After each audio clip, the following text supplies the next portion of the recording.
दोस्तों, हमारे बीच में बनवासी परिवार के जो रक्षा फाउंडेशन है उनके नगर अध्यक्ष के बारे में बात करते हैं कि इस कार्यक्रम को आयोजित करने का उनका क्या उद्देश्य है।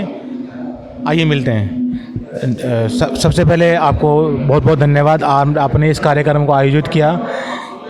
बनवासी रक्षा परिवार फाउंडेशन क्या कार्य करती है, उसका क्या उद्देश्य है, इस कार्यक्रम को क्यों किया जा रहा है, थोड़ा सा इस बारे में बताइए। सबसे पहले आप अपना परिचय दीजिए। मैं नरेंद्र कुमार और बनवासी रक्षा परिवार फाउंडेशन का इस भोलानाथ नगर का नगर अध्यक्ष।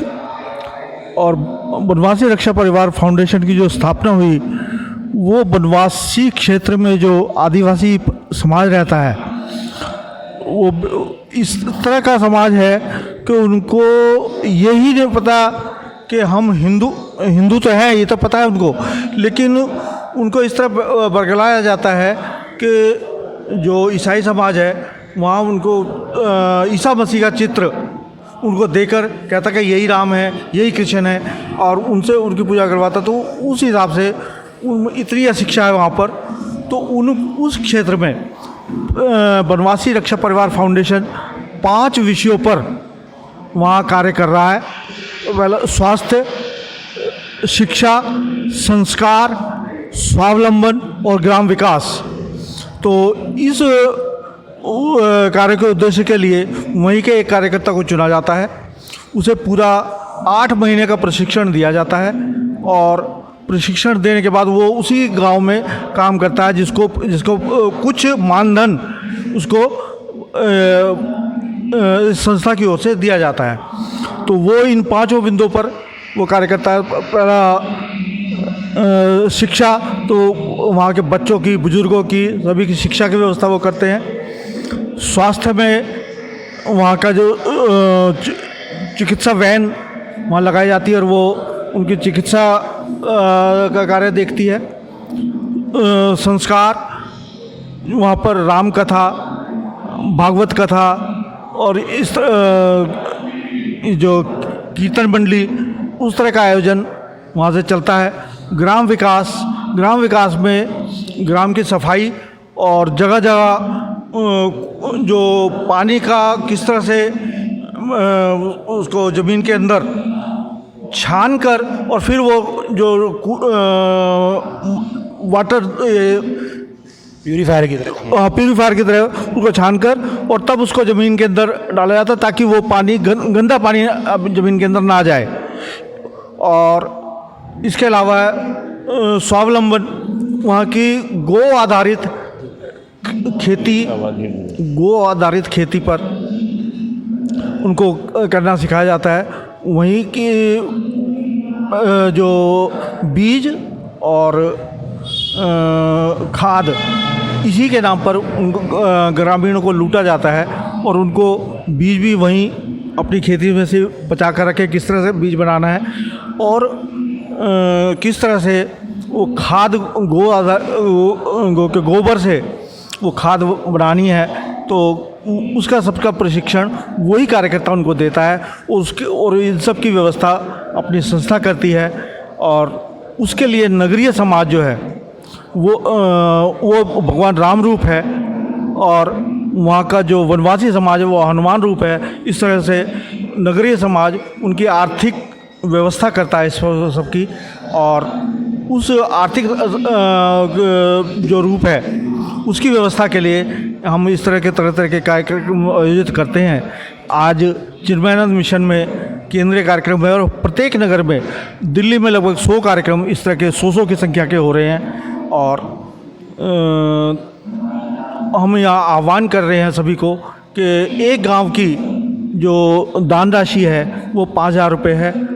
अब जो कार्यकर्ता समय दे सकते हैं वो समय देने के लिए आगे आएँ, जो धन दे सकते हैं वो धन देने के लिए आगे आएँ। और 1 ग्राम में 2 ग्राम 5 ग्राम जैसे भी जिसकी स्थिति हो वो उसको गोद ले और उसको कार्यक्रम को इसको आगे बढ़ाएं। इस हेतु हम ये कार्यक्रम करते हैं। आप इस कार्यक्रम में क्या कहना चाहें? घर घर अलग जगाएंगे, वनवासियों को गले लगाएंगे। मेन उद्देश्य ये है जो अभी हमारे अध्यक्ष जी ने पूरे विस्तारपूर्वक बता दिया कि वनवासी के लिए हम क्या क्या कर रहे हैं। लेकिन यहाँ काम करने का उद्देश्य यह है रामायण और हम, जिसमें अरुण गोविल जी एक संवाद कर रहे हैं, उसके माध्यम से ये बताया कि भगवान राम ने जो है केवट, जामवंत और हनुमान जी को अपने गले लगाया और भिल्ली के बेर खाए। उन्हें कोई वर्ग जाति पात को कोई नहीं देखा, उसी को निभा रहे हैं। और जो ये अपने क्षेत्र यहाँ पर नगर के अंदर वनवासी के बारे में जन जागरण देना है कि कौन से, और जो ये शहर के अंदर कोई लोग अलग से रह रहे हैं उनको अपने साथ गले लगाना मेन उद्देश्य यही है इसका। हाँ, बहुत बहुत धन्यवाद। आप इस कार्यक्रम के बारे में लोगों को क्या बताना चाहेंगे? इस कार्यक्रम के माध्यम से मैं यही बताना चाहता हूँ कि जो वनवासी बंधु जो हैं, जो कितने पीड़ित रहते हैं आर्थिक दृष्टिकोण से, आपको शिक्षा के दृष्टिकोण से, संस्कार के दृष्टिकोण से, तो हम सब शहर में रहने वाले बंधु, हम उनकी जो भावनाएं हैं उनको समझ करके जो भी हम तन मन धन से हम सेवा कर सकते हैं, हमको उसमें सेवा करने के लिए आगे आना चाहिए ताकि उनका विकास हो सके, अपने भारतवर्ष के संस्कार की जो बातें हैं उन तक पहुँच सके। ऐसा देखने में आया था पिछले दिनों में, जब मैं उसी क्षेत्र में कुछ दिन रहा था तो ऐसा लगता था कि जब हमारे कार्यकर्ता वहाँ जाते थे तो जब परिवार की महिलाएं थी वो आपको जाकर एक एक करके आती थी, तो हमारे कार्यकर्ताओं ने कहा कि आप एक साथ सभी को क्यों नहीं बुला रहे हैं? तो उन्होंने कहा कि एक साथ बुलाएं तो सही, लेकिन अब कुछ मजबूरी है। जब बार बार जब आग्रह किया कार्यकर्ताओं ने, तब उन्होंने शर्म से बताया कि हमारे पास पहनने के लिए एक ही साड़ी है। अब वो एक महिला जब एक साड़ी पहन के बाहर आती है तो वो जब दूसरी महिला जब आएगी तो वो उसी साड़ी को पहन के बाहर जाएगी। इस प्रकार की इतनी दरिद्रता थी उनके बीच में कि वस्त्र भी उनके पास पूरे नहीं थे। तो इस प्रकार की बातें जब हमारे शहरी क्षेत्र के लोगों को पता लगेगी, जो कि हम आज किसी चीज़ का जो है दुरुपयोग करते हैं, अपने घरों में बहुत वस्त्र पड़े होते हैं उनका सदुपयोग नहीं कर पाते हैं, तो उस प्रकार की भावना जब हमको पता लगेगी तभी हम उसको निराकरण कर पाएंगे। तो हम ये चाहते हैं कि उस प्रकार की जो बंधु हैं उनको हमारे पास जो भी हमारे पास संसाधन है उसका उपयोग करके उन तक पहुँचाने का प्रयास करें। और जैसा कि भाई साहब ने बताया कि साल भर का एक एकल विद्यालय होता है जिसमें एक ही टीचर वहाँ पर रह करके पूरे गाँव के बच्चों को शिक्षा, स्वास्थ्य, संस्कार की बातें बताते हैं, तो वो उसको बिल्कुल मामूली खर्चा दिया जाता है संस्था की तरफ से, ताकि उसके खर्चे मामूली रूप से इसकी शिक्षा के चल सके और कोई नहीं। लेकिन उसकी सेवा भाव इस प्रकार की होती है कि वो इसी रूप में अपने आप को परिवर्तित करके वो समाज को अपना समझ करके उन बच्चों को पढ़ाते हैं, उन बच्चों की शिक्षा देते हैं, संस्कार की बातें बताते हैं। तब गाँव वाले जब देखते हैं कि इस प्रकार का सेवाभावी व्यक्ति हमारे गाँव में एक ही व्यक्ति आकर के शिक्षा की, स्वास्थ्य की, संस्कार की बातें बताता है, तो इसके लिए जो मूल्य होते हैं, जो पैसा देने की बातें होती है, वो जब हम देखेंगे हमारे शहरी लोग तभी तो उसकी मदद करेंगे। तो यही भावना है कि एक केंद्र का 5,000 रुपये साल का संस्कार केंद्र का चलता है, तो वो हम जितना कर सकें हमको करना चाहिए। यही मेरा आग्रह सबसे है। मैं रामजी लाल, शहादरा जिला, सह जिला कार्यवाह। प्रिय साथियों, जैसे कि आपने सुना, वनवासी परिवार रक्षा फाउंडेशन एक ऐसी संस्था है जो शहर में रह रहे लोगों को ये बताती है कि वनवासी जो लोग हैं वो किस कंडीशन में रह रहे हैं, किस हालात में रह रहे हैं। हम लोगों को उनकी सहायता करनी चाहिए। हम जो संसाधन का दुरुपयोग करते हैं, इन संसाधनों का हमें उपयोग करके कम से कम खर्चे में जो हमसे थोड़ा बहुत हो सके उनकी सहायता करनी चाहिए, चाहे वो पैसे के रूप में है, चाहे शारीरिक क्षमता के रूप में है, चाहे कपड़ों के रूप में है, जिस भी रूप में हम उनकी सहायता कर सकें, ये हमारे लिए बहुत ही बड़ी बात होगी कि हम किसी के काम आएंगे। इसी लक्ष्य को लेते हुए वनवासी रक्षा परिवार फाउंडेशन इस दिशा की ओर अग्रसर है और हम उनको आगे के लिए संदेश देना चाहेंगे और अपनी शुभकामना देना चाहेंगे कि वो ऐसे ही समाज के लोगों के लिए जो सबसे निचले सीढ़ी पे बैठे हैं उनको तक अपनी सुविधाएं पहुंचाएं और वो भी अपने भारत देश के लिए एक मिसाल कायम करें। इसी के साथ मैं राजेंद्र शर्मा आपसे विदा लेता हूं।